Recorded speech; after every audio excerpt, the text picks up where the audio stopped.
Ah, le voilà, Jean-Jacques Victor.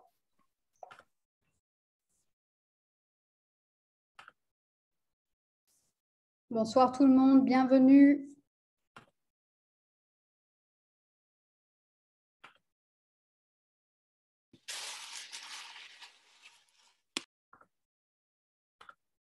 İyi akşamlar, hoş geldiniz. Ben mikrofonları kapattım. Etkinlik boyunca mikrofonlarınızı kapalı tutmanızı rica ediyorum. Sorularınızı ve yorumlarınızı chat kısmında yazabilirsiniz. Soru cevap kısmında iletiyor olacağız sorularınızı. Hoş geldiniz tekrar.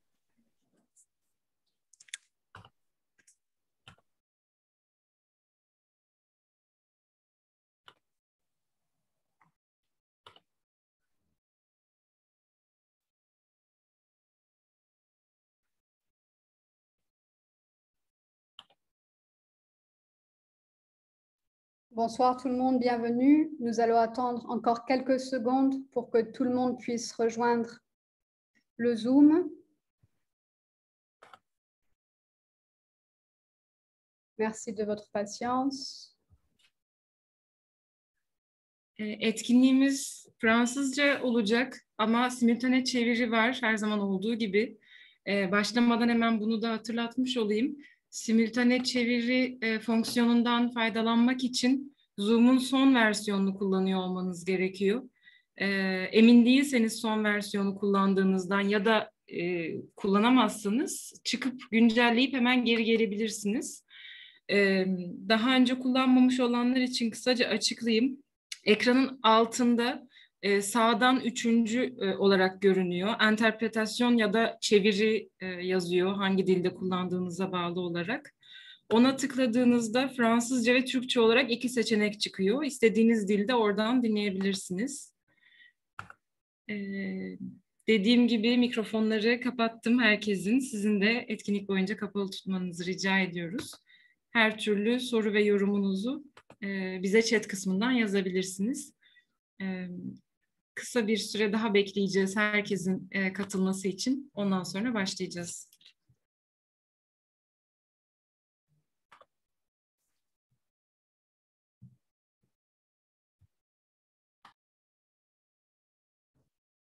Bonsoir tout le monde, bienvenue. Vous pouvez, comme vous le faites en ce moment même, utiliser le chat pour tous vos commentaires, pour toutes vos questions.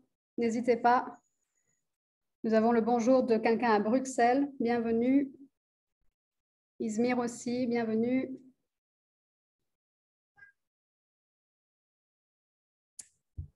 Bienvenue aussi à Ankara. Bienvenue aussi Kingston, Canada. Super, merci beaucoup.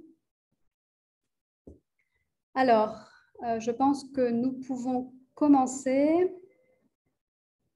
Je vais laisser la parole à Monsieur Jean-Jacques Victor. Monsieur Victor, votre micro est éteint.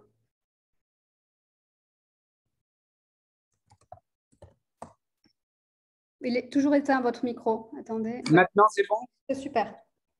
C'est bon, mais je ne vois pas Madame Slimani, elle est là? Oui, oui, elle est là. D'accord. Ben, écoutez, je suis très heureux, on est très heureux d'accueillir Madame Slimani. Je lui dis ces paroles de bienvenue au nom de notre ambassadeur de France en Turquie, Hervé Magro, qui sait que vous êtes là aujourd'hui connecté avec nous et qui malheureusement regrette de ne pouvoir être lui-même connecté parce qu'il a d'autres obligations. Donc, on est très heureux d'accueillir Leïla Slimani, qui est une personnalité très connue, très sympathique, très présente dans le débat public en France, à la fois par ses livres, mais aussi par ses prises de position dans la presse sur un certain nombre de débats d'idées. Je voudrais rappeler, Madame, que vous intervenez dans le cadre donc d'un salon littéraire, c'est ainsi que nous l'avons baptisé depuis le début de la pandémie, salon littéraire de l'Institut français de Turquie, que j'ai l'honneur de diriger. Donc un rendez-vous qui est dorénavant mensuel. Je voudrais remercier d'ailleurs au passage nos amis médiathécaires d'Istanbul qui l'organisent toujours admirablement.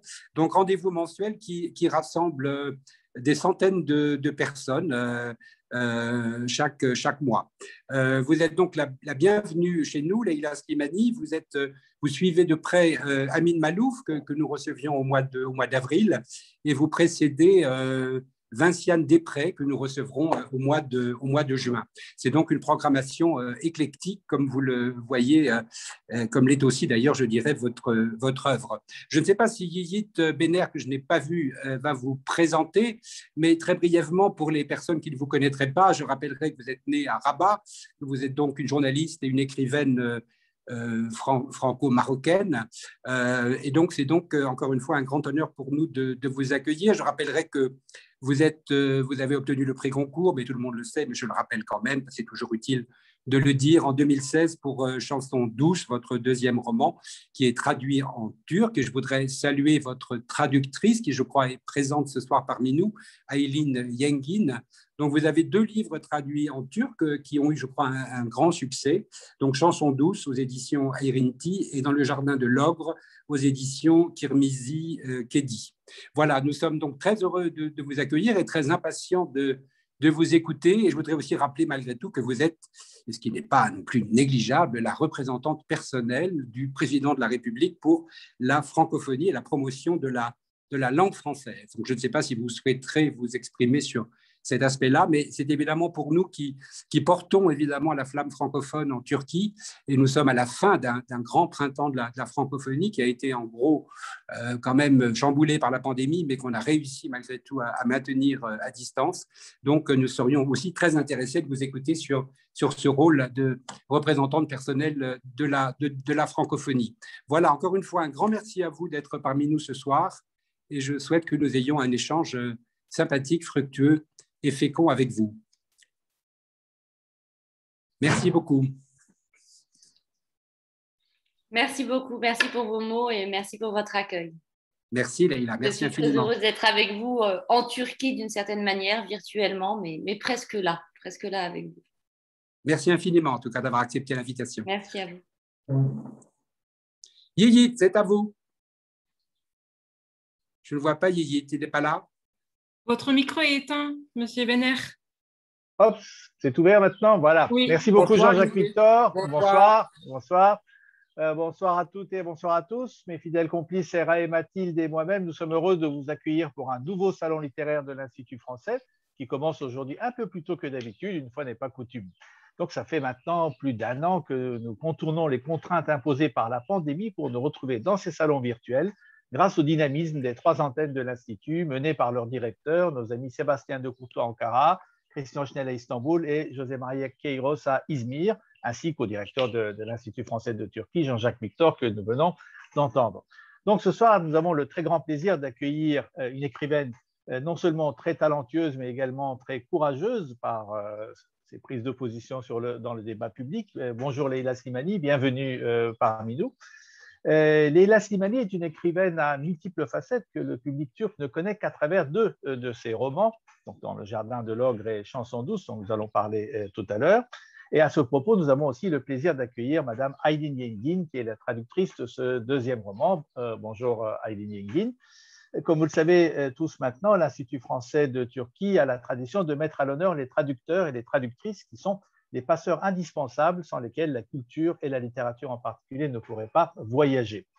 Vous savez aussi que l'Institut a justement lancé un prix de la traduction francophone pour mettre à l'honneur les traducteurs. Je salue au passage également mes collègues Bourjuina et Astalanat, qui sont nos fidèles interprètes, qui vont interpréter les propos de Leïla Slimani en turc et ceux d'Aylin Yengin vers le français. Donc, Leïla Slimani est née en effet à Rabat. Elle est la fille d'un père haut fonctionnaire au Maroc et d'une mère médecin qui est pionnière dans son domaine. Après son bac au Maroc, elle est venue étudier à Paris à l'Institut d'études politiques. Elle a commencé une carrière de journaliste à Jeune Afrique, puis a décidé de se consacrer à la littérature en 2012. Et elle a travaillé avec un éditeur bien particulier qui est un ami commun à nous deux, Jean-Marie Laclatine, que nous avions accueilli ici même à ce salon virtuel l'année dernière. Mais avant d'en venir à la littérature à proprement parler et aux œuvres littéraires de Leïla Slimani, parlons tout de même de quelques autres aspects de sa personnalité, car je disais tout à l'heure que Leïla Slimani était une écrivaine courageuse. Elle l'est à la fois par ses prises de position sur le débat public dans toute une série de domaines et par les thèmes qu'elle aborde dans ses livres, dans ses romans, nous en reviendrons. D'abord, elle a la double nationalité et la double identité franco-marocaine, ce qui est en soi un courage à affronter dans l'Europe d'aujourd'hui, dans la France d'aujourd'hui. C'est une quête d'identité qui l'oblige à beaucoup de complexité, à trouver des nuances, dites-vous, Leïla. Vous avez dit également, je suis né avec la nationalité française, je me suis toujours sentie à 100% française et à 100% marocaine. Donc, je n'ai jamais eu de problème par rapport à ça. Le regard de l'autre, je m'en fiche complètement, je ne me laisse pas enfermer dans les identités. Une position que ne renierait absolument pas Amin Maalouf, que nous avons justement accueilli en avril dernier. Et à ce titre, vous menez des batailles d'idées sur les deux fronts, à la fois au Maroc et à la fois en France. Vous vous opposez d'une part aux intégristes religieux, notamment au Maroc, mais également aux racistes en France. Et parfois, ça vous met dans une position difficile où vous devez vous battre un peu contre tout le monde, y compris contre les intégristes de l'identité. Vous avez eu pas mal de polémiques récemment à ce sujet. Vous avez également mené un débat sur la question, sur les questions féministes. Vous avez aussi des prises de position très tranchées. Et vous avez publié notamment une tribune au Monde qui a fait beaucoup de débats sur le droit de ne pas être importuné, en réponse à celle qui réclamait le droit à être importuné. Vous avez même souligné votre demande du droit de ne même pas y penser. Je vais me permettre de citer quelques phrases de cette tribune que j'ai trouvées particulièrement intéressantes. Je ne suis pas une victime, mais des millions de femmes le sont. C'est un fait et non un jugement moral ou une essentialisation des femmes. Et en moi palpite la peur de toutes celles qui, dans les rues des milliers de villes du monde, marchent la tête baissée. Celles qu'on suit, qu'on harcèle, qu'on viole, qu'on insulte, qu'on traite comme des intruses dans les espaces publics. En moi résonne le cri de celles qui se terrent, qui ont honte, des parias qu'on jette à la rue parce qu'elles sont déshonorées, de celles qu'on cache sous de longs voiles noirs parce que leur corps serait une invitation à être importuné. Dans les rues du Caire, de New Delhi, de Lima, de Mossoul, de Kinshasa, de Casablanca, les femmes qui marchent s'inquiètent-elles de la disparition de la séduction, de la galanterie? Ont-elles le droit, elles, de séduire, de choisir d'importuner? J'espère qu'un jour, ma fille marchera la nuit dans la rue, en mini-jupe et en décolleté, qu'elle fera seule le tour du monde, qu'elle prendra le métro à minuit sans avoir peur, sans même y penser. Le monde dans lequel elle vivra alors ne sera pas un monde puritain. Ce sera, j'en suis certaine, un monde plus juste, où l'espace de l'amour, de la jouissance, des jeux de la séduction ne seront que plus beaux et plus amples, à un point qu'on n'imagine même pas encore. Très belle parole, et je suis sûr que beaucoup de femmes en Turquie se reconnaîtront dans ces paroles, car elles aussi luttent depuis longtemps pour le droit à pouvoir marcher seules dans la rue. Les nuits et les rues nous appartiennent. Ce sont le slogan des femmes qui manifestent sans relâche depuis un an contre notamment les assassinats de femmes en Turquie. Vous êtes, comme l'a rappelé Jean-Jacques Victor, également la représentante personnelle d'Emmanuel Macron pour la francophonie. Vous avez même failli devenir ministre de la Culture, puisqu'on vous l'a proposé, mais vous n'avez pas voulu accepter ce poste. Mais cela ne vous a pas empêché d'interpeller publiquement le président de la République en novembre dernier en soutien aux personnes migrantes et sans papier. Donc, ça aussi, c'est une position qui peut étonner en Turquie, où la politique est toujours très manichéenne, on est pour ou contre, mais vous avez justement votre liberté de parole en tant qu'écrivaine. Mais c'est quoi, représentante de la personnelle du président de la République dans la francophonie? Pouvez-vous nous expliquer un peu cette responsabilité que vous avez? Oui, en fait, c'est une responsabilité, disons, diplomatique, puisque je représente la France à l'intérieur de l'Organisation internationale de la francophonie, qui est une instance internationale dans laquelle sont réunis environ 80 pays francophones ou francophiles, avec des statuts différents, puisqu'il y a des pays qui ont un statut non pas de membre à part entière, mais plutôt un statut d'invité.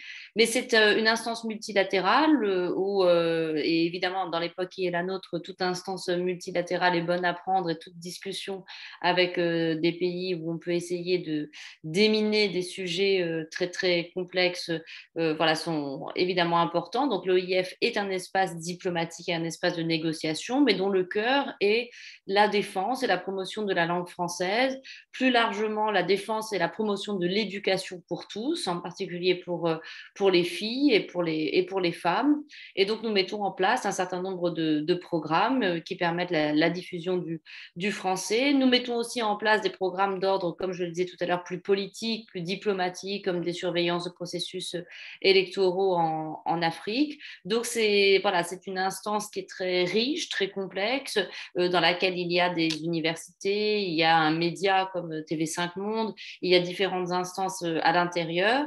C'est aussi une organisation qui demande à être rénovée, à être réformée, et c'est ce que le président Emmanuel Macron a annoncé dès le début de son mandat, c'est-à-dire un désir de moderniser non seulement l'instance elle-même, mais en fait la francophonie, puisque la francophonie reste un terme qui porte en lui des relents un peu de colonialisme, de France-Afrique, un terme qui peut paraître à certains un peu poussiéreux, dépassé. Et donc, ce mandat, nous l'avons vraiment conçu comme un moment de réflexion et de bilan. Alors, faire le bilan de ces 50 ans de francophonie, à quoi ça a servi, quelles ont été les avancées, quel est l'état des lieux du français aujourd'hui dans le monde, mais aussi un moment de projection et se demander est-ce qu'on doit continuer sur cette même ligne ou est-ce qu'il faut réinventer la notion même de francophonie? Et c'est quelque chose qui se fera là à la fin de l'année. Ça a été reporté d'un an à cause du Covid, mais donc il y aura les états généraux du livre en français qui vont permettre de faire un état des lieux de la diffusion du livre à l'intérieur de l'espace francophone, qui est un espace beaucoup moins fluide et beaucoup plus complexe, par exemple, que l'espace anglophone, où il est plus facile en fait de faire aller un livre de New Delhi à Londres, de Londres en Nouvelle-Zélande ou en Australie. Dans le monde francophone, c'est très difficile. Et en plus, il y a des problèmes d'accès aux livres qui sont très difficiles aussi, dans la mesure où il n'y a pas des politiques de prix adaptées. Évidemment, on ne peut pas acheter un livre le même prix à Rabat, à Dakar ou à Paris ou à Genève. Donc, c'est là-dessus. Ensuite, on aura le congrès des écrivains francophones qui aura lieu juste après, qui réunira des écrivains francophones du monde entier, pas seulement de la francophonie institutionnelle. Donc, il y aura des écrivains turcs, chinois, japonais, américains, voilà, qui écrivent en français. Et enfin, lors du sommet des chefs d'État en novembre, il y aura aussi des annonces qui seront faites sur l'avenir de la francophonie.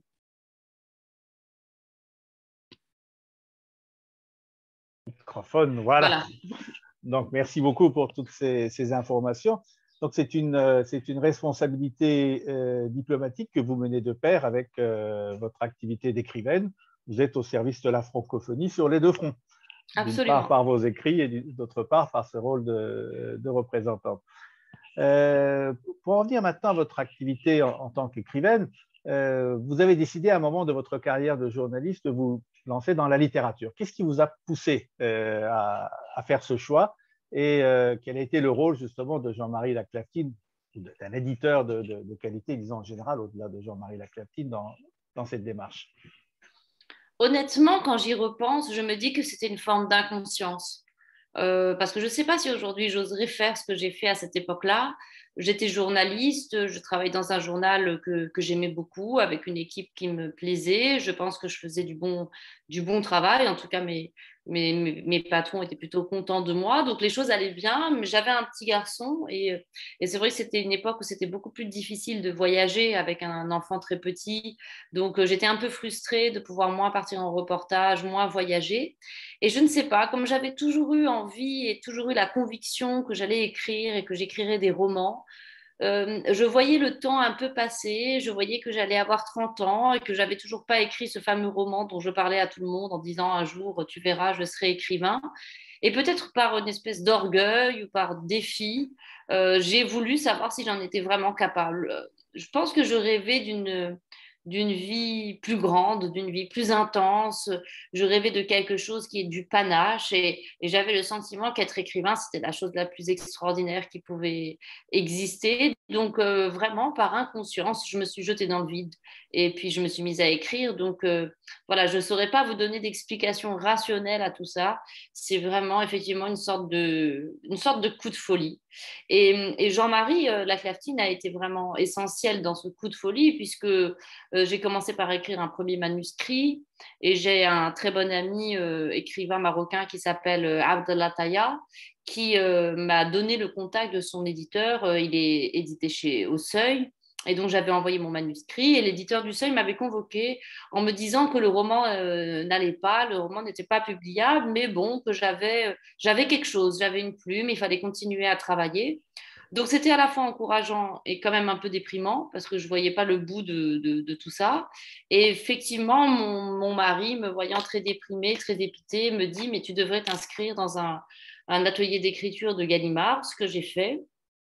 Et puis, Jean-Marie nous donnait un thème, souvent des choses assez simples d'ailleurs, écrire un incipit, écrire ci et ça. Et je me suis lancée, j'ai écrit. Ensuite, il fallait lire devant tout le monde. Et je crois que la première ou la deuxième lecture, il m'a regardé, il m'a dit que vous êtes écrivain. Je le sais, vous êtes écrivain. Et ça, c'était quelque chose à la fois d'un peu effrayant et en même temps de magique, comme si il me reconnaissait, comme s'il voyait quelque chose en moi que moi-même je n'avais pas vu. Il savait avant moi que j'allais devenir écrivain. Et en fait, il m'a donné une telle confiance. Et puis, il a eu tout de suite aussi vraiment une compréhension très sensible du thème sur lequel j'étais en train de travailler, qui est celui qui a donné lieu à Dans le jardin de l'ogre, celui de l'addiction sexuelle. Et puis, il m'a donné vraiment des petits trucs, des choses très simples mais fondamentales, comme le fait de ne pas verser dans la psychologie, mais de me concentrer plutôt sur l'action des personnages et de me dire, voilà, si tu décris bien ce qu'elle fait, le lecteur saura ce qu'elle pense et ce qu'elle ressent. Ne te perds pas dans les descriptions psychologiques, contente-toi de raconter ce qu'elle fait, et je pense que c'était une très très bonne idée. Et justement, pour entrer un peu plus dans le détail de l'écriture, je vais me tourner maintenant un peu vers votre traductrice, Aylin Yengin, qui a réécrit votre livre dans une autre langue, en langue turque, votre deuxième roman, Chanson douce, qui a obtenu le prix Goncourt. Alors, Aylin Yengin, elle a un point commun avec vous, c'est vous êtes toutes les deux journalistes au départ. Aylin Yengin est à la fois traductrice et journaliste. Elle est diplômée du lycée Notre-Dame de Sion, également de l'université de Boğaziçi, où elle a fait des études pour devenir enseignante d'anglais, tout en étant francophone. Mais elle a travaillé également dans 2 journaux, l'hebdomadaire Shalom, et également, vous avez écrit dans l'hebdomadaire Agos. Et vous avez fait beaucoup d'interviews, de reportages avec des personnalités. Vous avez publié un livre, vous avez publié ces interviews. Maman regarde, comme je connais beaucoup de personnes célèbres, si je peux me permettre de traduire le titre de votre ouvrage. Alors, Aylin Yengin, quel a été votre rapport avec le livre de Madame Slimani? Comment vous l'avez ressenti? Comment vous l'avez retravaillé dans votre tête? Quel était le processus de traduction de cette œuvre? Tout d'abord, je voudrais vous remercier de m'avoir invité ici. C'est vraiment magique d'être avec l'écrivain d'un livre que vous avez traduit. C'est la première fois que ça m'arrive, donc je suis un peu, je ne sais plus décrire mes sentiments, mais je pense que parler en turc, ça sera plus facile pour moi. Et étant la traductrice du livre envers le turc, je pense que ça sera plus fasil, disons. Türkçe'ye dönmek gerekirse Leyla Slimani'nin kitabı bana tercih olarak sunulmadı. Direkt olarak verildi. Daha önceden ismini hiç duymamıştım. Ben genellikle bir yazarı tanımak için önceki kitaplarını okumayı tercih ederim. Ama bu durumda ben YouTube videolarını ve kendisiyle yapılmış olan röportajları izlemeyi tercih ettim. Ve çok yararı olduğunu düşünüyorum. Kanım kaynadı derler ya, aynı şekilde bunu hissettim. Yani bu yazarın kitabını çevirmekten zevk alacağımı düşündüm. Ben diğer çevirmenlerden biraz farklı bir çalışma sistemine sahibim. Bu iş benim hiçbir zaman profesyonel işim olmadı. Ama şimdiye kadar 70'in üzerinde, belki 80'in üzerinde kitap çevirdim. Hem İngilizceden Türkçe'ye hem de Fransızcadan Türkçe'ye. Hatta Türkçeden İngilizce'ye çevirdiğim kitaplar da var. Benim çeviri tarzım şu şekilde. Ben okudukça çeviren bir çevirmenim. Kitabı baştan sona okumam. Büyüsünün bozulduğunu düşünüyorum çünkü. Satır satır çeviririm. Bazen kitap beni çok etkilediği zaman bütün sayfayı okurum. Ama bu kadar. Devamını getirmem. Çünkü bu heyecanın bende canlı kalması lazım. Bir okur gibi. Bazı yazarların ve öncelikle şunu söylemek istiyorum. Bir kitabı çevirdiğin zaman ilk 15 sayfada yazarın stiline aşina olursun. Yazarın stilini öğrenirsin. Ve artık onun kaleminden yazmaya başlarsın. Çünkü ben çeviriye çeviri gözüyle bakmıyorum. Az önce Yiğit Bey'in de belirttiği gibi çeviri aslında bir kitabı farklı bir dilde yazmak. Onun için bir gazetecilik background'undan geliyor olmak, bir yazarlık background'undan geliyor olmak aslında çevirmenliğin doğasında var. Eğer kaleminiz kuvvetli değilse, eğer güzel yazamıyorsanız çeviri çok zor bir iş. Çünkü dediğim gibi baştan yazıyorsunuz o kitabı. Farklı bir okuyucu kitlesi için farklı bir dilde yazıyorsunuz o kitabı. Ve bütün bunları yaparken de yazarın ruhunu kaybetmemeniz lazım. Yazarın ağzından çevirmeniz lazım. Bunlar çok önemli. Bu kitabı, şu kitabı çevirdiğim zaman hissettiğim şey, en önemli duygum şuydu. Ne kadar kısa ve öz yazmış ve ne kadar şey anlatmış. Çünkü bazı yazarlardan ve başıma çok geldi, birer paragraflık cümlede aslında des écrivains qui s'expriment, qui écrivent une phrase en un paragraphe et on se dit qu'en fait, ils auraient pu s'exprimer en beaucoup moins de mots. Et en ce qui concerne Madame Leila Slimani, d'après ce que j'ai compris de cet atelier d'écriture, vous vous concentrez sur effectivement les actions des caractères et non pas les émotions. Et ensuite, vous avez laissé le reste au lecteur. Ça, c'est simplifié et je trouve que ça rend la chose. Şimdi ilk aklıma gelenler bunlar Yiğit Bey. Kitapla ilgili olarak. Çok güzel. Moi, je vais repasser au français. À mon avis, vous avez très bien défini, en effet, le style de ce roman et un peu aussi celui du précédent. Un style que je qualifierais un peu à la Boléro de Ravel. C'est des petites touches successives. On a l'impression d'une répétition qui a presque l'air monotone, mais qui ne l'est absolument pas. Et c'est par petites touches en crescendo qu'on voit la personnalité des principaux acteurs, des principaux personnages, féminins notamment, de ces deux romans qui émergent. La particularité, c'est ce style court, rapide, qui donne un rythme particulier au livre, mais c'est aussi la construction narrative qui ne respecte pas l'ordre chronologique, mais qui est l'ordre chronologique n'a presque pas d'importance car votre construction narrative, c'est le portrait de la personnalité de vos principaux personnages. Et vous reprenez tous les événements qui justement éclairent tel ou tel aspect de leur personnalité.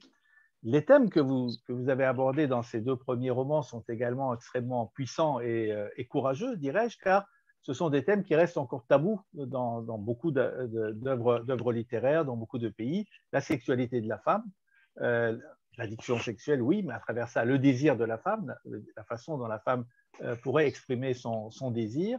La maternité, car la maternité est considérée comme quelque chose de sacré dans beaucoup de sociétés, dont la nôtre. Or, vous donnez une vision tout à fait différente de la maternité, qui est plutôt une sorte d'esclavage ou de contrainte qui empêche l'épanouissement des femmes. Et aussi l'institution du mariage, qui sous votre plume n'apparaît pas comme étant une institution très reluisante, si j'ose dire. Qu'est-ce qui vous a fait choisir ces thèmes en particulier, cette vision? D'abord, je voudrais remercier beaucoup ma traductrice pour les mots qu'elle a eus et pour son émotion et que je partage totalement. C'est très, très émouvant de rencontrer ces traducteurs. Moi, c'est une des choses que je préfère au monde et je trouve que vraiment, on ne rend pas du tout assez hommage au travail des traducteurs. Sans eux, nos livres ne voyagent pas. Sans eux, nos livres ne peuvent pas rencontrer d'autres publics que ceux de notre langue. C'est un métier très difficile, un métier qui malheureusement n'est pas très bien payé, n'est pas assez valorisé, alors que c'est un métier sans lequel on ne connaîtrait pas cette diversité culturelle, on ne pourrait pas se rencontrer, avoir les mêmes références, avoir lu les mêmes livres qui nous ont fait rêver. Donc voilà, je tiens toujours beaucoup à remercier les traducteurs, à vous remercier, vous, voilà, de m'avoir traduite, parce que c'est vrai, c'est une façon de rentrer dans la peau de l'autre. C'est toujours aussi avec beaucoup de respect que les traducteurs travaillent pour ne pas trahir notre langue, ne pas trahir ce qu'on a voulu raconter. Quant au thème que j'ai choisi, moi, je n'ai jamais l'impression vraiment de choisir des thèmes. Je choisis des personnages, je choisis une atmosphère. Et ensuite, mes personnages, évidemment, ils ont leur vision du monde. Quand vous choisissez un personnage de femme qui a environ 35 ans et vous imaginez qu'elle est mariée, qu'elle a un enfant, évidemment, vous allez avoir de son point de vue la vision qu'elle a du mariage, la vision qu'elle a de la maternité. Moi, je ne parle pas de la maternité en général. Je crois d'ailleurs que ce n'est pas le but de la littérature de parler de la maternité en général ou du mariage en général. C'est de raconter des destins individuels, de raconter des sentiments extrêmement intimes mais qui en fait sont tellement intimes qu'ils sont profondément universels. C'est parce que justement vous allez tout au fond d'une âme et que vous racontez quelque chose qui est presque de l'ordre du détail qu'il est probable que plein de gens se reconnaissent dedans. Donc oui, bien sûr, pour une femme aujourd'hui, une femme moderne du monde occidental qui vit dans une grande ville comme Paris, qui est mariée, qui a un enfant, on pourrait imaginer qu'elle est très libre, qu'elle peut avoir tout ce qu'elle veut, travailler et en même temps être heureuse en amour et en même temps être une bonne mère. Ce que j'essaye de montrer dans mes livres, c'est que ça n'est qu'un idéal, c'est une utopie et qu'en réalité la vie des femmes, même en ayant gagné beaucoup de liberté, cette vie reste très difficile et que toute liberté a un prix. La liberté n'est jamais gratuite. La liberté est toujours douloureuse. Les femmes ont combattu pour pouvoir travailler, pour pouvoir avoir une vie en dehors du foyer, mais ça leur coûte aussi. Et ce que ça leur coûte, c'est une forme d'épuisement, une très grande charge mentale, une très grande culpabilité aussi, la nécessité de réprimer des désirs qui sont des désirs individuels, parce qu'on élève toutes les petites filles avec cette idée qu'elles doivent d'abord penser aux autres et puis qu'elles ne doivent pas être égoïstes et que leur désir personnel, c'est pas ça qui est le plus important c'est leurs enfants. Donc c'est vraiment sur ces contradictions en fait que c'est ces contradictions que j'essaye d'explorer et comment faire est-ce que c'est possible en fait d'être libre et d'être heureuse? Est-ce que c'est possible de tout avoir? Toute la littérature a montré des personnages féminins qui, lorsqu'ils veulent tout avoir, finissent toujours par être détruits. Anna Karénine, qui voudrait l'amour passionnel et en même temps son enfant et en même temps son statut social, elle se suicide.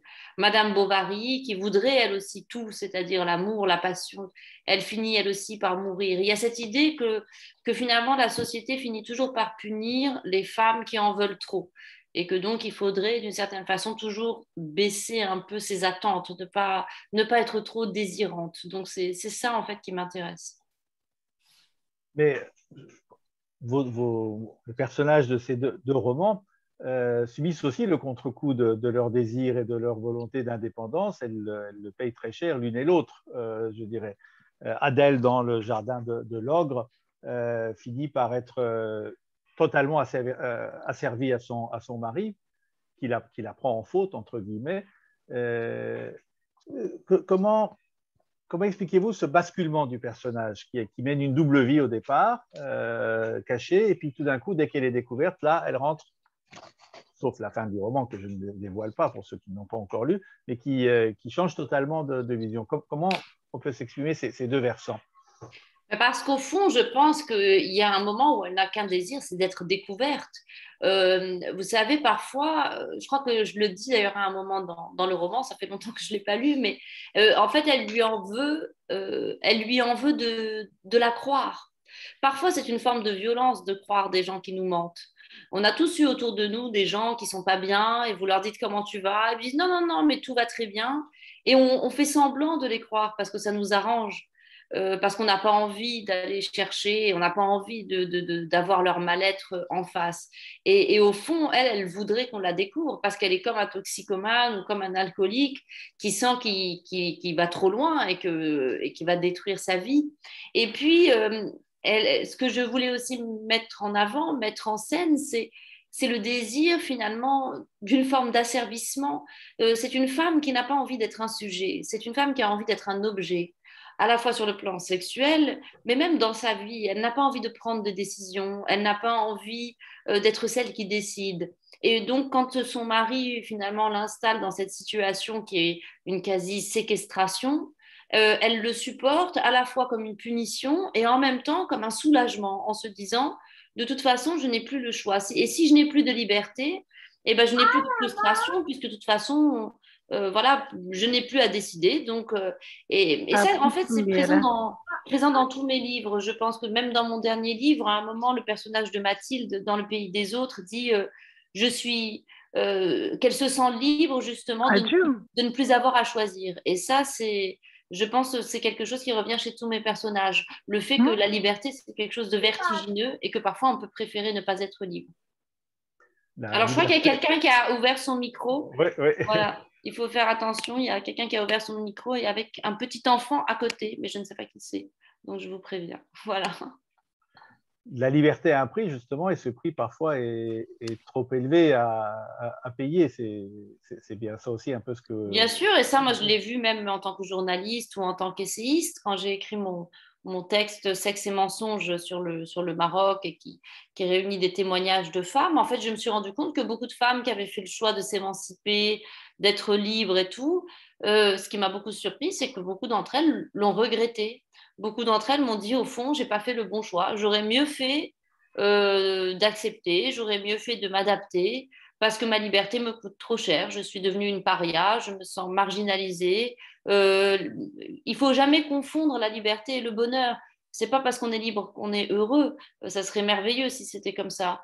Mais la plupart des gens, d'ailleurs, vous savez, préfèrent la sécurité à la liberté.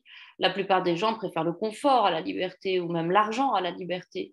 C'est bien pour ça que la Boétie a écrit le discours de la servitude volontaire. Comment expliquer que tellement de gens vivent dans des régimes qui leur ôtent la liberté, mais parce qu'en échange, on leur dit qu'ils vivront dans une forme de sécurité, qu'ils pourront gagner leur vie, que leurs enfants pourront bien vivre. Donc voilà, les gens sont toujours prêts à négocier leur liberté.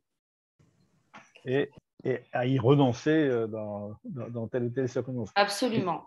Et justement, le passage au personnage féminin de votre deuxième roman, une chanson douce, plus exactement, c'est un peu ça. C'est une femme qui a fait des études, qui a fait des études de droit, mais qui préfère rester au foyer, élever ses enfants jusqu'au moment où elle étouffe. Et là, le choix se présente, qui va s'occuper des enfants? Et c'est une nounou qui entre. C'est une autre femme qui travaille pour que cette femme-ci puisse quitter son domicile et aller travailler. C'est un cercle vicieux, vous l'avez souligné dans une interview, vous êtes passionné pour ces femmes qui travaillent pour la liberté des autres femmes, justement. Mais cette nounou est une nounou un peu problématique. C'est une nounou. C'est le moins qu'on puisse dire. C'est le moins qu'on puisse dire. Le roman commence très fort d'ailleurs sur l'assassinat des enfants par la nounou, et ensuite on commence à expliquer, on remonte le fil, pourquoi, comment elle en est venue là. D'où vous est venue l'idée de ce personnage d'une nounou qui est en même temps une merveille, puisqu'elle séduit tout le monde dans la famille, le père, la mère, les enfants, et qui s'avère être un monstre finalement. D'où vous est venue l'idée de ce personnage? En fait, ce personnage, il a grandi et mûri en moi pendant des années, vraiment pendant des années, même pendant plus de 10 ans, je pense. Moi, j'ai été élevée au Maroc, donc dans un pays où il est assez courant d'avoir des domestiques. Et des domestiques qui dorment chez vous, qui vivent chez vous. Donc, mes grands-parents avaient des domestiques, mes parents avaient des domestiques. Et j'ai grandi avec une nounou qui m'a élevée, qui dormait avec nous, qui m'a appris à manger, à parler, à marcher, avec qui j'avais une relation affective très forte. Et puis, j'ai toujours été très fascinée, parfois très peinée, parfois scandalisée par la position des domestiques, parce que dans toutes les maisons où j'allais, les gens avaient des domestiques et puis les traitaient de manière différente, parfois de manière très dure, parfois avec beaucoup de cruauté, d'autres fois c'était au contraire avec beaucoup de tendresse, et certaines femmes vraiment étaient totalement devenues des membres de la famille. Donc j'ai toujours trouvé que cette relation entre en gros les maîtres et les domestiques, qui est en fait une relation un peu hégélienne de maître-esclave, que cette relation elle était passionnante parce qu'elle était pleine d'ambiguïté. On ne peut pas la comprendre ou l'explorer de manière manichéenne. Il ne s'agit pas de dire qu'il y a les bons et les méchants d'un côté. C'est pas du tout ça. C'est vraiment une relation très complexe. Et ensuite, quand moi-même j'ai eu un enfant, j'ai fait des entretiens d'embauche avec des nounous. Et j'avais 30 ans. Et la plupart des nounous que j'ai auditionnés, d'abord la plupart étaient des femmes immigrées qui venaient parfois de pays très très lointains, des Philippines, de Côte d'Ivoire, du Congo. La plupart étaient plus âgées que moi. Et en fait, je me suis sentie extrêmement mal à l'aise dans ces entretiens parce que je trouvais ça un peu très étrange que j'étais plus jeune, j'avais plus d'argent puisque j'étais celle qui allait pouvoir les embaucher et les payer. Et je n'arrivais pas à comprendre comment quelqu'un comme moi, je me ressentais encore presque comme une enfant, comme une adolescente. Et j'allais donner des ordres à une femme de 10 ans, 15 ans de plus que moi, qui avait parfois fui la guerre, qui avait des vies. C'est des femmes qui ont des vies très, très dures. Et donc, j'ai voulu raconter ça, raconter cette gêne, cette honte, mais aussi raconter la violence sourde, la violence symbolique qui existe dans ce rapport.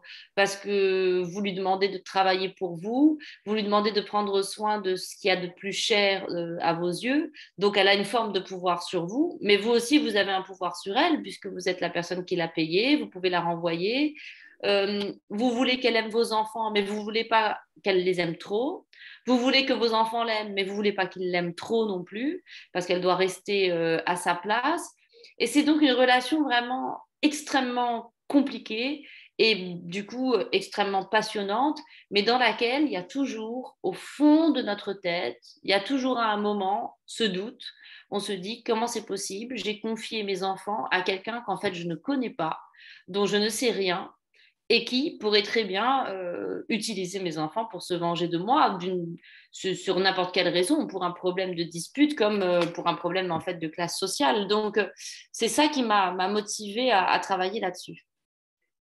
Et les descriptions des relations entre les employeurs, le couple et leurs enfants et cette nounou un peu particulière, Louise, sont très réalistes. C'est des situations qu'on rencontre dans beaucoup de familles qui emploient une nounou. Toute cette hypocrisie de la relation à la fois faussement affective et en même temps distancée, cette violence intrinsèque des rapports. Il y a une scène que j'ai trouvée fabuleuse, c'est celle où ils reçoivent un papier du fisc, quoi, elle n'a pas payé ses impôts, et ils considèrent ça comme un affront qu'il aurait fait. Le mari considère Absolument. ça comme un affront qu'il aurait fait, et qui humilie la nounou à cause de sa faute à elle, parce qu'elle n'a pas payé ses impôts, alors qu'en fait, ça ne le regarde pas particulièrement. Absolument.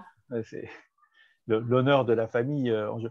Et puis, cette scène également des vacances, où il l'emmène dans une île en Grèce, il l'emmène en vacances pour pouvoir, eux, être en vacances, et elle a l'impression d'être en vacances, mais ce n'est pas vraiment le cas, notamment lorsque dans un passage précédent, elle est avec une autre famille et sa fille qui est en vacances avec elle et qui ne doit pas, elle, s'amuser parce que ça gêne les… Donc, toute cette relation de classe est décrite de façon très, très puissante dans votre livre, toute cette hypocrisie des rapports sociaux qui cachent la réalité, en fait, de l'oppression et de toute la violence intrinsèque.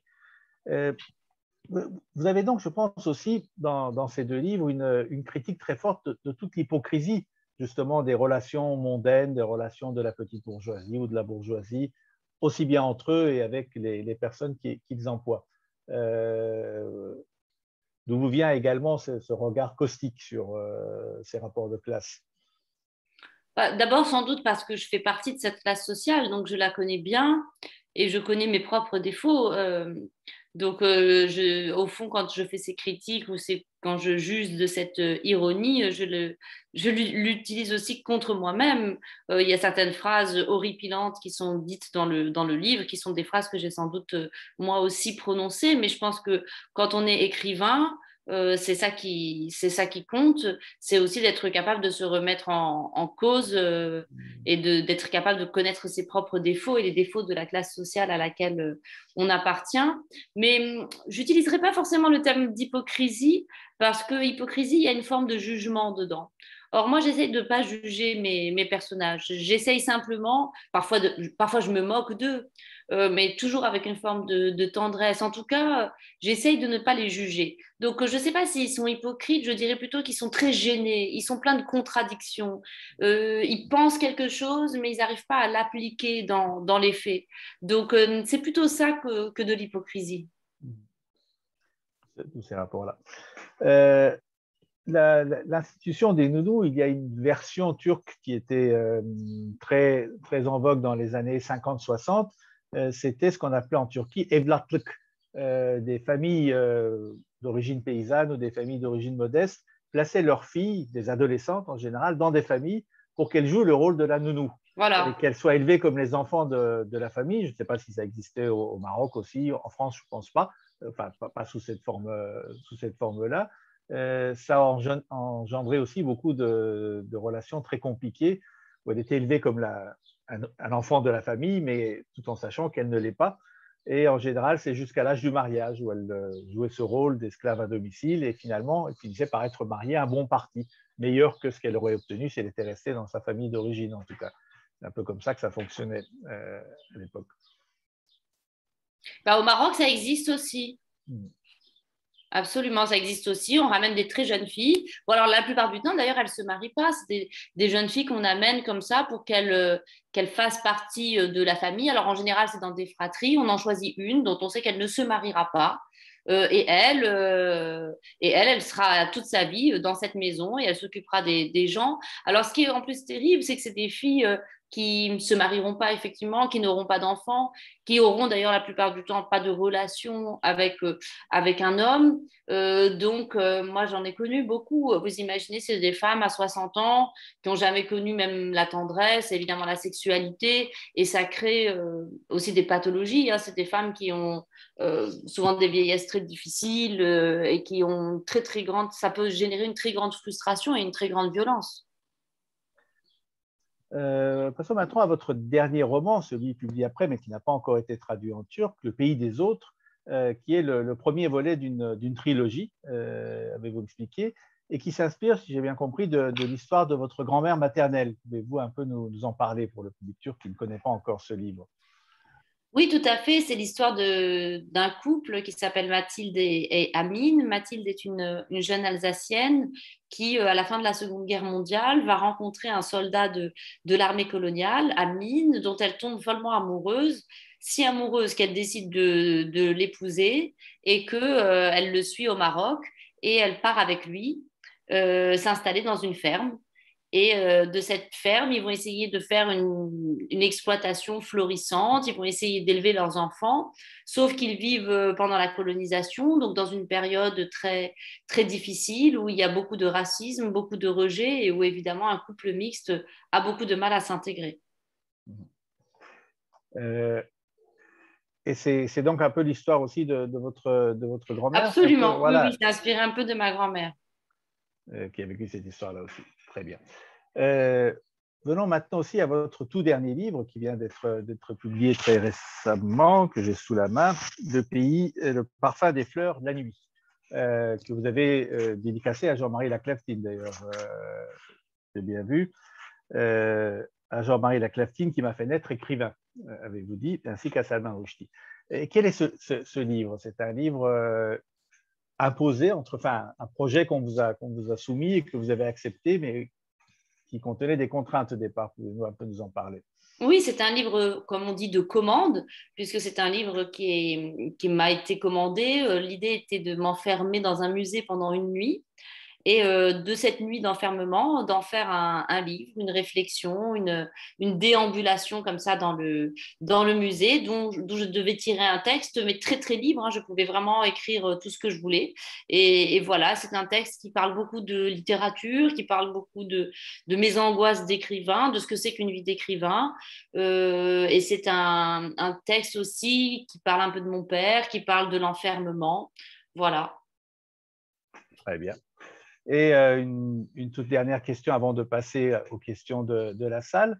Vous avez commencé votre carrière littéraire avec un premier roman et tout de suite après, 2 ans après, votre deuxième roman a obtenu le prix Goncourt, qui est quand même un prix très prestigieux en France et qui vous permet d'être connu et d'être beaucoup lu. Qu'est-ce que ça a changé dans votre vie d'avoir comme ça, relativement rapidement, entre guillemets, un prix qui vous a permis d'être connu à l'échelle nationale et au-delà, à l'échelle internationale?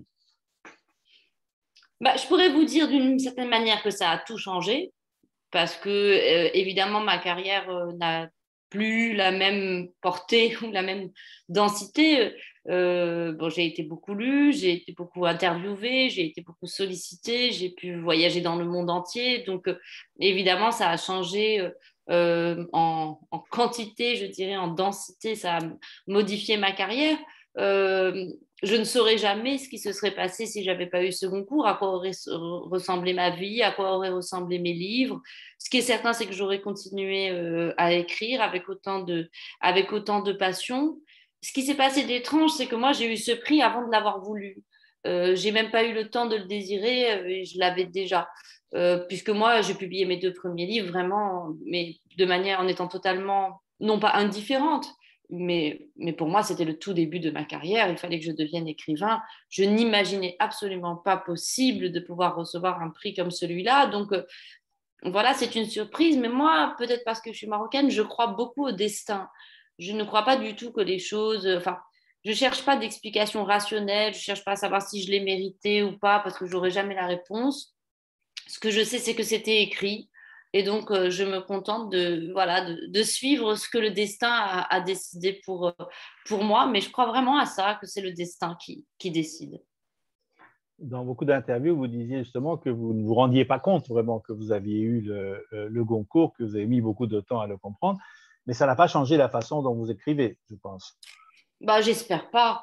Ça, je pense que ce serait un constat terrible parce que si vous écrivez en partant de l'idée que bon, vous avez eu du succès, que vous êtes reconnu, etc., vous ne pouvez que abîmer votre écriture. Et en fait, même, je dirais que le succès, c'est pas forcément un cadeau pour un écrivain parce que ensuite, vous avez peur de plus être capable de la même liberté, de la même honnêteté, de la même radicalité. Donc, j'ai vraiment toujours essayé de garder ça très loin. Et en vrai, quand vous êtes, vous voyez, là, je suis dans mon studio, dans mon petit bureau.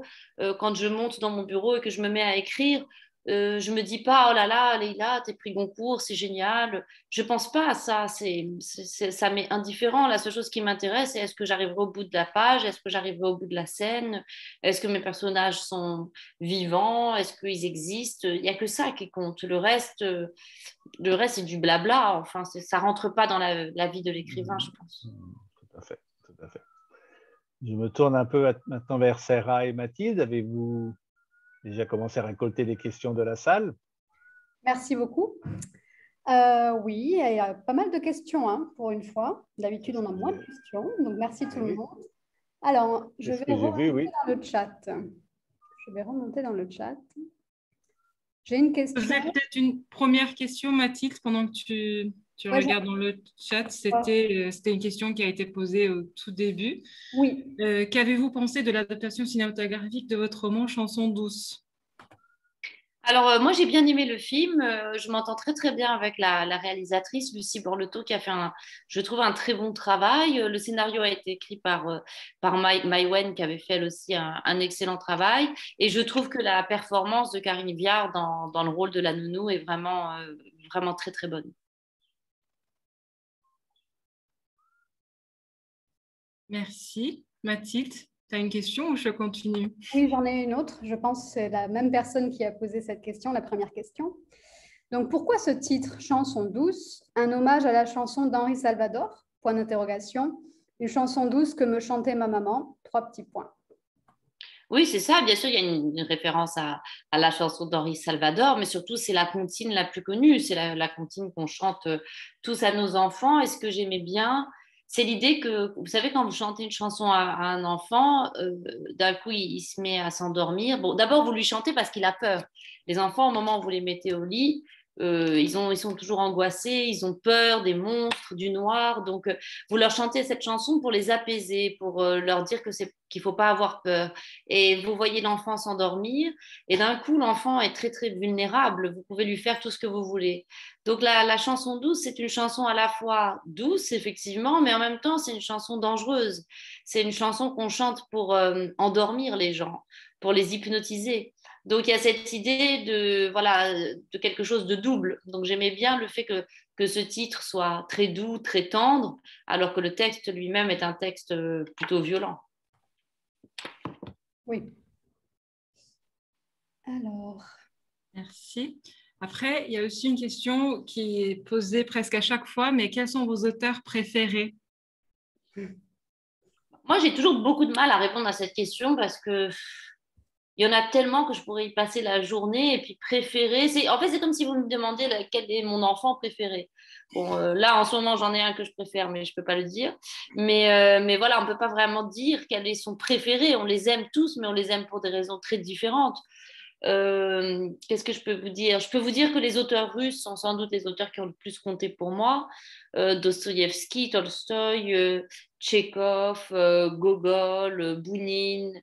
Tous ces auteurs ont été très, très importants pour moi parce que je trouve que les Russes, c'est vraiment ceux qui ont poussé l'art romanesque le plus loin dans ce qu'il a de plus métaphysique, de plus puissant.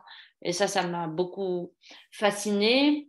J'aime beaucoup les auteurs en ce moment, les auteurs israéliens. J'aime beaucoup David Grossman, j'aime beaucoup Zerouia Chalev. Je suis une inconditionnelle de Philippe Ross. J'aime beaucoup Camus, j'aime beaucoup Duras.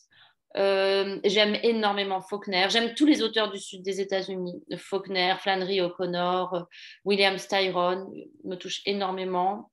J'aime énormément Orhan Pamuk, l'auteur turc, dont je me sens très très proche, très souvent, dans sa façon de parler, par exemple, même dans des papiers qui ne sont pas des choses pas des choses romanesques, mais notamment sa façon de parler de l'identité, sa façon de parler de cosmopolitisme, ça me touche, ça me touche beaucoup. Qu'est-ce que je pourrais vous dire d'autre comme auteur que j'adore? En France, au 19e aussi, les auteurs du 19e sont des auteurs qui ont été évidemment très, très importants pour moi, peut-être à un âge un peu plus jeune, mais j'ai lu à l'époque tout Zola, tout Balzac, tout Maupassant, tout Flaubert avec une passion incroyable. Et il y a un autre auteur que j'aime énormément, auteur américain, qui est Stan Beck, qui je trouvais un des plus grands auteurs qui ait jamais existé. C'est un génie absolu. Donc, vous voyez, il y en a beaucoup. Je pourrais vous en donner aussi d'Amérique du Sud. Garcia Marquez, Vargas Llosa, Georges Amadou, le Brésilien. Il y a aussi une autrice française que j'aime énormément qui s'appelle Marie Scondé, qui est une auteure d'origine guadeloupéenne, qui écrit des livres extrêmement poétiques avec la plupart du temps des personnages de femmes comme personnages principaux. Je vous conseille notamment un livre qui s'appelle Tituba la sorcière, qui est vraiment un livre magnifique. Donc voilà, hein, il y en a plein, plein, plein. J'aime Chimamanda Ngozi Adichie, j'aime Toni Morrison, Zadie Smith, je l'adore aussi, Virginia Woolf, voilà, il y en a plein. Donc vous dire mes préférés, je ne veux pas. Merci. Alors. J'ai une question. Quel rapport avez-vous avec les travaux universitaires qui se font sur vos œuvres?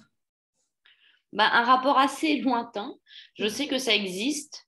Parfois, on me sollicite, mais en fait, comme je suis sollicitée très souvent pour ça, j'ai fait le choix, qui est un choix, bon, peut-être égoïste et tout, mais c'est-à-dire que je ne veux pas le faire pour un et ne pas le faire pour les autres. Donc, j'ai décidé de ne pas le faire du tout. Donc, je ne réponds pas aux questions. Je laisse les personnes travailler sur la base de mes interviews, des textes qu'ils ont. Mais voilà, en fait, ça me vieillit un peu. Je me sens un peu vieille quand je vois qu'il y a des gens qui font des thèses sur mes livres. Ça m'est déjà arrivé une ou deux fois de recevoir des étudiantes chez moi de 19, 20 ans qui me posent des questions. Et voilà, ça me fait me sentir vieille.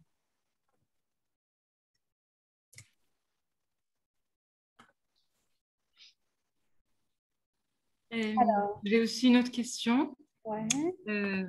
Attendez, je cherche. Oui. Parmi tous vos romans, lequel vous a-t-il demandé le plus d'énergie et duquel vous êtes le plus satisfaite?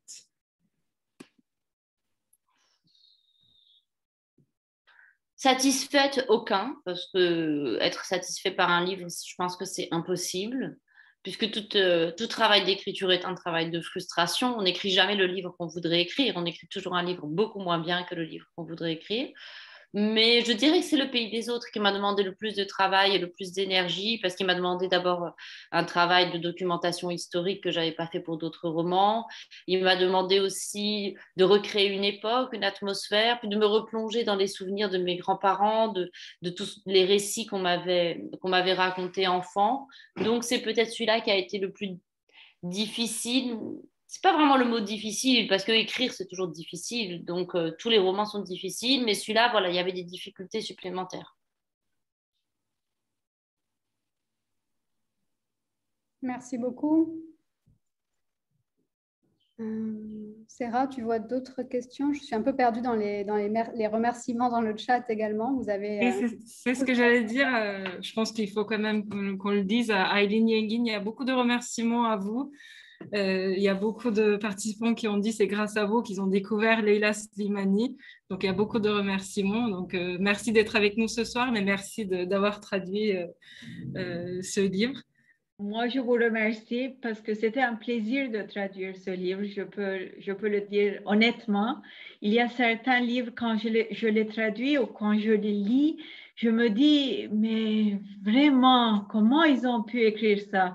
Ça ne m'est jamais arrivé quand j'ai traduit le livre de Leila Slimani. Vraiment, j'étais tout à fait dans le livre. C'est très, très important pour une traductrice d'être dans le livre, de sentir ce que l'écrivain a écrit, l'écrivain ou l'écrivaine a écrit. Et ça m'est arrivé, donc, dans certains moments, de vivre le livre. C'était très, très émouvant. Et les scènes dont Yiğit Bener a décrit, le voyage en Grèce, par exemple, ce sont des scènes que je pouvais dessiner dans mon cerveau et c'était tellement net, tellement clair, la mer, le soleil, les pavés, tout ça. J'étais dans le livre. C'est vraiment, c'est un plaisir de traduire un livre pareil. Et merci, on m'a vraiment remercié dans le chat et ça me fait grand plaisir que tout le monde a vraiment aimé ma traduction, mais je peux le dire honnêtement encore une fois qu'on ne peut pas bien traduire un mauvais livre. Quand un livre est bien écrit, c'est dommage de ne pas bien le traduire non plus. Donc, si on a quelque chose de bien dans la main, il faut bien le traduire, mais si le livre ne vaut rien, excusez-moi, c'est très, très difficile de faire une très bonne traduction. Merci. Merci beaucoup. Alors, j'ai aussi une autre question dans le chat à vous, Leila Slimani. Quel conseil vous donneriez-vous à Leila Slimani qui venait tout juste de commencer à écrire? Je donnerais comme conseil de se sentir totalement libre, d'écrire absolument tout ce qu'on veut, de ne pas avoir peur de ce que les gens vont penser, du jugement, de ne pas avoir peur d'être impoli, ne pas avoir peur de dire des choses terribles, affreuses. La littérature, ça sert à ça sert à dire ce qu'on ne peut pas dire dans la vie réelle, dans la vie de tous les jours. Donc, de se défaire de tous les masques qu'on garde dans la vie, tous les masques sociaux, et puis de renoncer, en fait, à la fois au désir d'être aimé et au désir d'être compris. C'est pas le but d'un écrivain. Il n'est pas là pour être aimé ni pour être compris. Et si les gens vous aiment pas et vous comprennent pas, c'est tant pis, d'une certaine façon. C'est un peu cruel de dire ça, mais je pense qu'on est obligé, quand on est écrivain, de penser ça. On écrit dans sa bulle, on écrit pour soi, pour un lecteur imaginaire, mais on n'écrit pas pour le séduire ou pour lui plaire. On écrit pour le bouleverser. On écrit pour peut-être le faire changer d'avis, lui faire changer de vision du monde. Et le seul conseil, en fait, que moi je donne aux jeunes auteurs, c'est écrivez tout le temps, tout le temps, tout le temps, tout le temps. Et puis lisez beaucoup. Il faut énormément lire. Un écrivain, c'est d'abord un lecteur. C'est un lecteur compulsif. On ne peut pas écrire sans lire. Et moi, je suis surprise parfois de voir des jeunes qui m'envoient des manuscrits et puis qui me disent qu'ils ne lisent pas. À mon sens, c'est absolument impossible d'être écrivain sans lire. C'est notre ADN, c'est ça qui coule dans nos veines. Et puis, si on veut apprendre à écrire, il n'y a aucune autre meilleure manière d'apprendre à écrire que de lire des livres.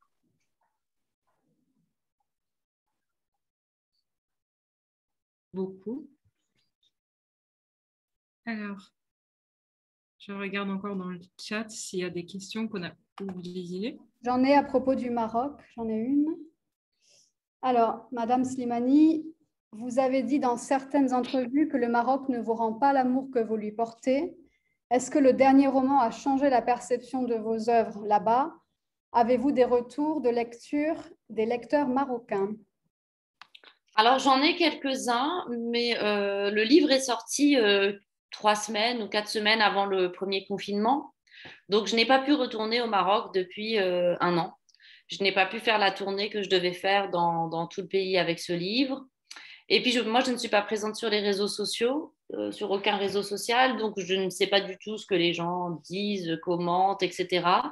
Donc, c'est encore un mystère pour moi. Je ne sais pas du tout si ça a changé la perception de mes œuvres.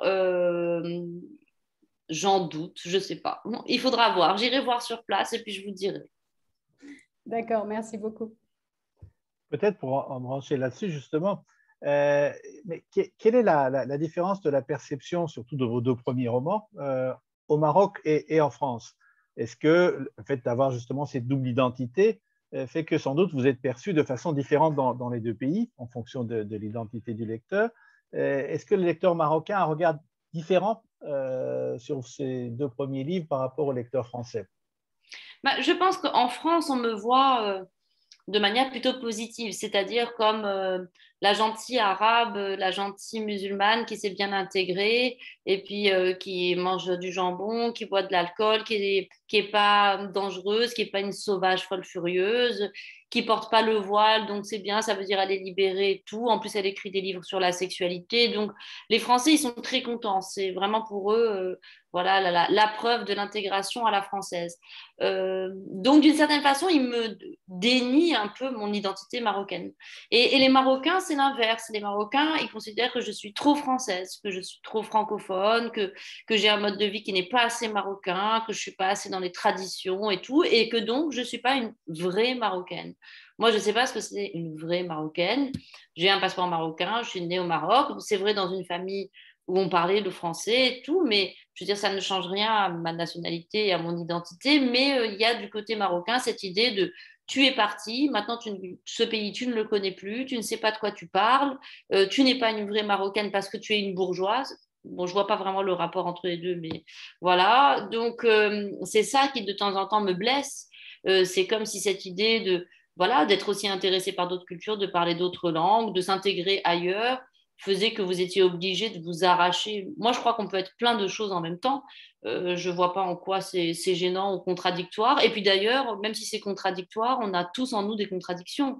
Un être humain sans contradiction, je crois que ça n'existe pas. C'est même ce qui fait qu'on est intéressant. Donc voilà un peu comment on voit des deux côtés. Vous avez dit dans une interview, on vous a posé la question de savoir si votre personnage dans le jardin de l'ogre aurait pu être une Marocaine, justement. Et vous avez dit que vous n'avez pas voulu parce que ça aurait compliqué, on aurait commencé à discuter des questions de religion, de rapport à la religion, alors que c'est tout à fait autre chose que vous vouliez raconter dans ce livre. Ce que vous avez dit m'a beaucoup touché sur le fait qu'on vous dénie votre identité de Marocaine. Moi, quand j'étais en France dans ma jeunesse, on me disait toujours « Oui, mais toi, tu ne ressembles pas à un Turc ». Mes amis français me disaient que je ne ressemblais pas à un Turc. Pareil, quand on le ressemble un peu, il vous dénie votre différence, et des deux côtés d'ailleurs.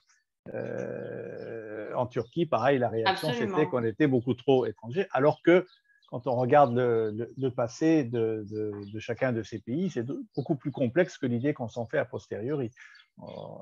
La culture marocaine, la culture arabe, la culture turque, la culture musulmane a toujours été très, très complexe. La culture musulmane de l'Andalousie n'est certainement pas celle d'aujourd'hui dans la péninsule arabe. Bon. Et c'est pourtant la même religion. Et puis même aujourd'hui, je veux dire, nos pays sont des pays très, très complexes et très divisés. Alors, je suppose que forcément, vous la connaissez, cette série qui est passée sur Netflix, la série turque, sur cette jeune femme voilà, qui travaille. Mais cette série, elle pourrait tout à fait se passer au Maroc. La jeune femme psychiatre qui parle l'anglais parfaitement, le français et tout, qui a sa vie, qui conduit sa voiture, qui a sa vie, qui voyage, qui est hyper occidentalisée. Bah voilà, moi j'ai eu une éducation un peu comme ça et j'avais ma nounou qui était voilée, qui croyait dans les démons qui vivaient dans les canalisations et on vivait ensemble. Alors on s'engueulait et tout, mais même malgré tout, on vivait ensemble. Est-ce qu'elle est plus marocaine que moi parce qu'elle porte le voile et qu'elle croit dans les démons qui vivent dans les canalisations? Je trouve que c'est ridicule. Moi, je ne lui dénie pas son identité. Et je vois pas pourquoi, sous prétexte que moi je suis une bourgeoise, on devrait me dénier la mienne. Donc c'est des questions extrêmement complexes, mais qui ont été beaucoup instrumentalisées par tous les populistes et tous les islamistes qui veulent faire croire aux gens que pour être un vrai Marocain ou un vrai musulman, il faut revenir à des théories de il y a 10 siècles, comme si toute forme de progrès, toute forme d'avancée était une trahison. Moi, je pense que nous ne sommes pas notre culture. C'est notre culture qui est ce que nous en faisons.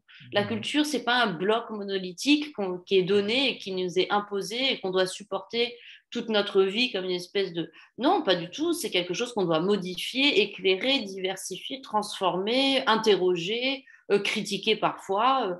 Donc, voilà, c'est cette vision très populiste et très conservatrice que je déteste. Et cette négation du fait que toute culture, qu'elle soit dans n'importe quel pays, a toujours été multiple. Elle n'a jamais été une culture de monobloc, ni par le passé, ni aujourd'hui, ni à aucun moment. Il y a toujours eu une complexité, une multiplicité de la culture et différents éléments culturels, tout à fait. Je retourne vers le chat et vers les questions de la salle, parce qu'il ne faut pas frustrer la salle non plus.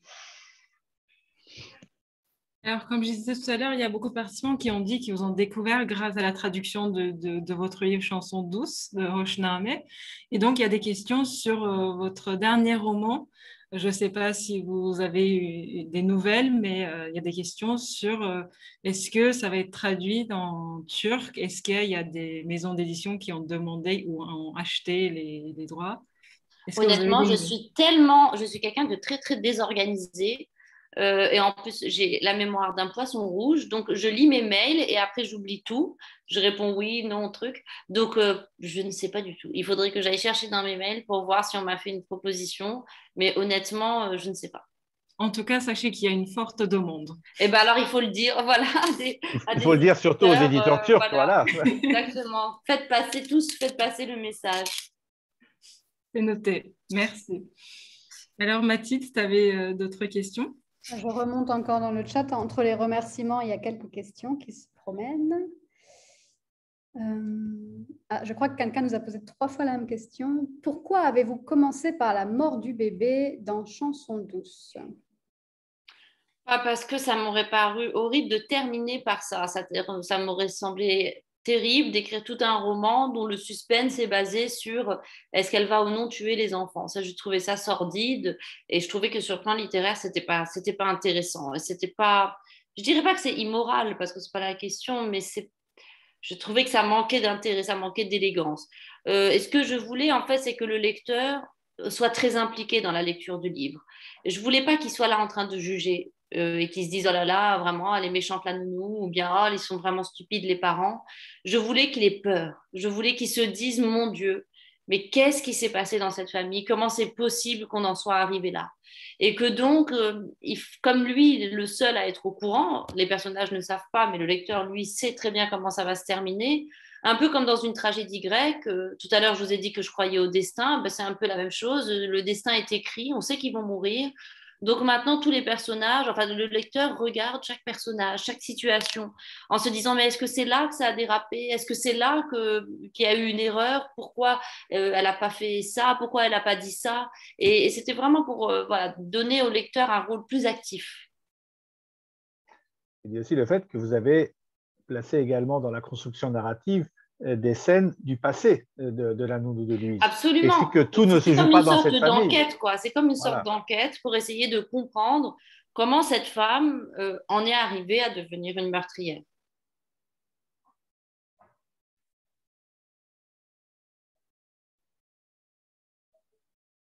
Il y a aussi une question, est-ce qu'il y a des éléments grotesques dans Chansons douces? J'ai vu ça dans le chat.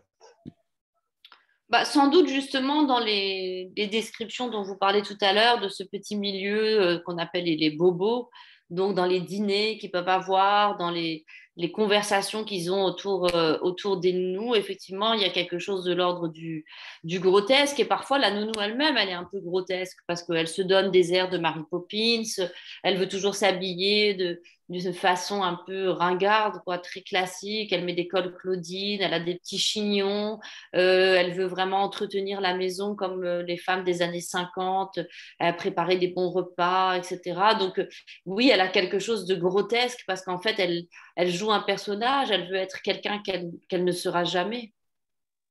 En fait, elle voudrait être la femme ou la mère bourgeoise idéale. C'est ça, exactement. Que l'autre qui l'est ne veut plus être. Ne veut pas C'est être. aussi une confrontation entre ces deux Absolument. rôles assignés à la femme aussi. Merci beaucoup. Je pense qu'on est arrivé à la fin des questions dans le chat. Je vérifie une dernière fois pour ne pas rater. Bon, en tout cas, c'est très gentil. Merci beaucoup pour toutes vos questions. C'est très sympa. Ah oui, sur Chanson douce, cette question a été déjà posée. Je suis désolée, j'avais pas posé cette question. Est-il vrai que Leila Slimani a également été influencée par un fait divers qu'elle avait lu et qui a eu lieu aux États-Unis dans son livre Chanson douce? En fait, j'étais déjà en train d'écrire le livre quand j'ai découvert le fait divers, mais effectivement, c'est le fait divers qui m'a donné l'idée du meurtre. Moi, je savais que j'allais écrire un livre sur une nounou et sur les relations entre la mère et la nounou, mais le fait divers, effectivement, m'a donné l'idée de commencer par le meurtre. Et merci beaucoup.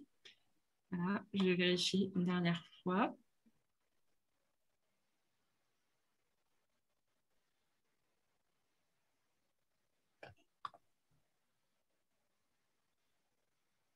Mathilde, je pense qu'on est arrivé, on a posé toutes les questions qui sont posées dans le chat, si je ne me trompe pas. Juste une dernière question, une petite question. Dans vos romans, quel est le personnage qui trouve le plus de grâce à vos yeux?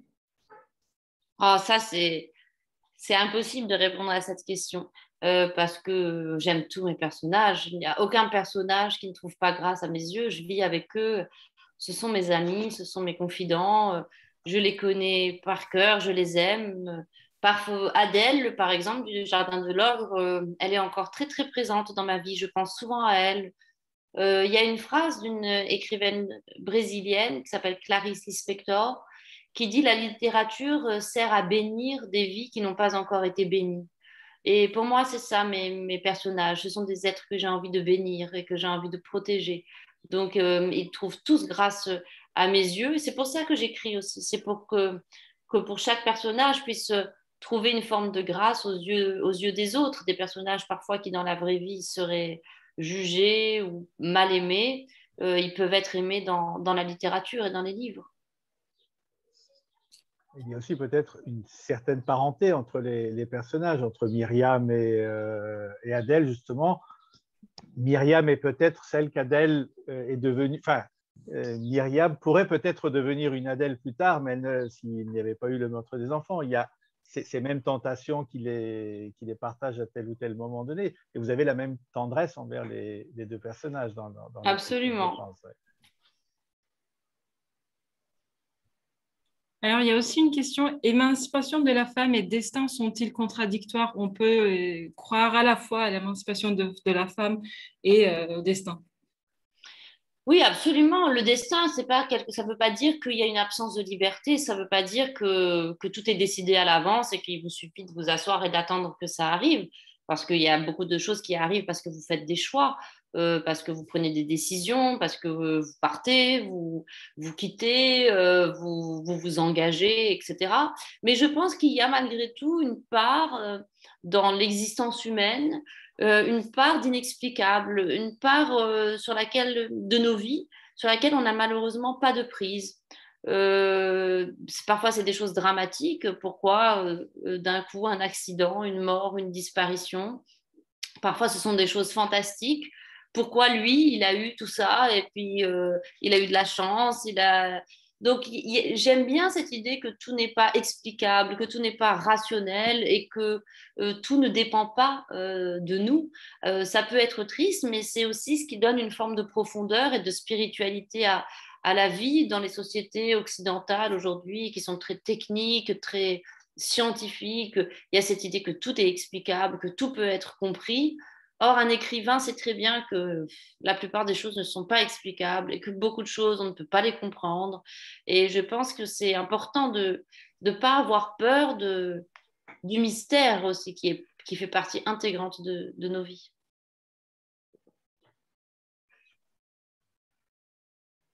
Alors, merci beaucoup. Donc, je répète, mais il y a encore beaucoup de remerciements d'abord à vous, Leila Slimani, d'être avec nous ce soir, d'être un peu en Turquie avec nous. J'espère qu'on aura l'occasion de se voir en vrai un jour. Ah, ben, j'espère aussi. Et aussi à vous, Aylin Yengin, pour la traduction et pour votre présence ce soir. Et à Yiğit Bener, comme d'habitude, d'être là avec nous. Je ne vois plus d'autres questions. Si Mathilde, toi aussi, si tu vois plus d'autres questions, on peut peut-être... Juste un joli commentaire, le dernier commentaire. Les élèves de la seconde A du lycée Pierre Loti d'Istanbul ont adoré votre roman Chanson douce et sont ravis d'avoir fait votre connaissance. Eh ben, je les salue et je leur souhaite beaucoup de bonheur dans leurs études et dans leur jeunesse. Qu'ils fassent plein de bêtises. Alors, merci beaucoup. Peut-être qu'on Merci à vous, merci pour tout. Merci beaucoup pour votre accueil et puis j'espère à bientôt en vrai. Et Oui, espérons que cette rencontre va inspirer les maisons d'édition pour poursuivre. Alors, j'ai regardé, hein, donc ça va bien être publié en Turquie. Très bien. Ouais. Ah, bah, très bien. Ah, bah, c'est parfait. Voilà. Eh bien, nous espérons qu'à l'occasion de la sortie prochaine de ce livre, Exactement. nous pourrons vous accueillir en vrai, et non plus seulement en virtuel, dans un prochain salon littéraire à Istanbul. J'espère que j'aurai la chance de le traduire.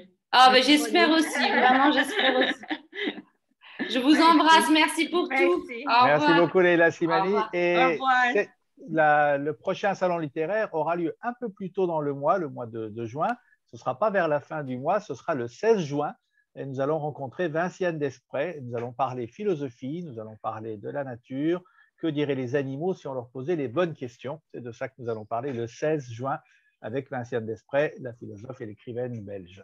Voilà, bonne soirée à tous et à toutes. Merci beaucoup encore à Leila Slimani, à Aylin Yengin, à Mathilde, à Serra, à nos deux interprètes, Aslı et Bourjou, qui ont interprété toute cette réunion. Et merci surtout à vous tous et à vous toutes d'avoir été si fidèles en compte de ces salons littéraires de l'Institut français de Turquie. Et au prochain salon, le 16 juin. À bientôt. Au revoir. Merci Yiğit, à bientôt, bonne soirée. Et merci à Mathilde et Serra, surtout j'ai failli les oublier. Non, Quelle horreur. Quelle horreur. Bonne soirée tout le monde.